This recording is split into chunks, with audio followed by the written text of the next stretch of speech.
Welcome to our channel. Good to see you. We'll be looking into the unsettling information revealed by the John Wilkes Booth's autopsy today. It has long been a source of interest and conjecture that Booth was the man who killed President Abraham Lincoln. We will learn some of the most fascinating and distressing facts about his final moments via the prism of the autopsy report. So take a seat and get ready to learn more about the past of one of America's most infamous figures.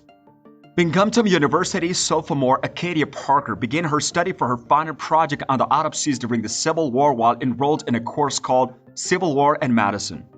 The amateur historian went to the National Archives Research Center and started looking through the real autopsy records from the Civil War in the alphabetical order.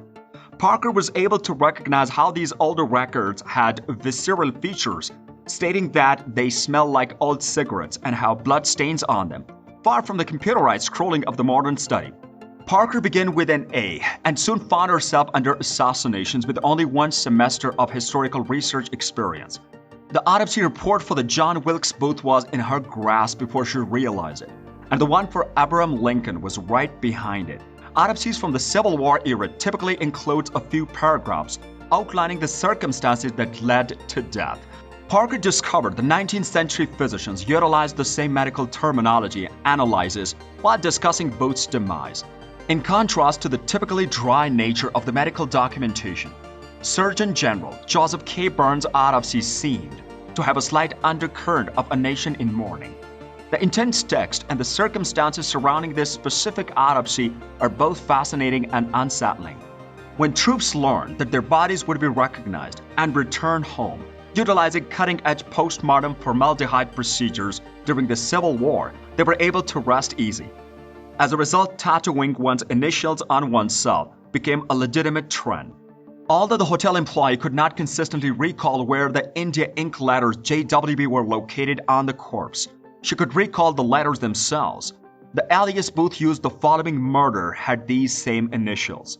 Before being returned to the Booth family, the body of the Booth had been buried and reburied several times, but certain distinguishable features were absent. Woodward removed the cervical vertebrae and spinal cord from the area where the bullet had passed, possibly after a time-consuming and difficult dissection on his part. The fourth and fifth vertebrae were then wrapped in fabric and delivered to the newly opened Army Medical Museum. The rest of the body was never reunited with them. At what is now known as the National Museum of the Health and Medicine, they are still part of the collection today. That's all there is to it. Some intriguing and occasionally upsetting aspects concerning the John Wilkes Booth's death are revealed in the autopsy report. The report provides a weave into the last moments of one of the history's most notorious figures, from the broken neck to the catastrophic damage brought on by the gunshot. While there are still some unresolved issues and debates surrounding the Booth's passing, the autopsy report gives us important new information about a critical period in American history.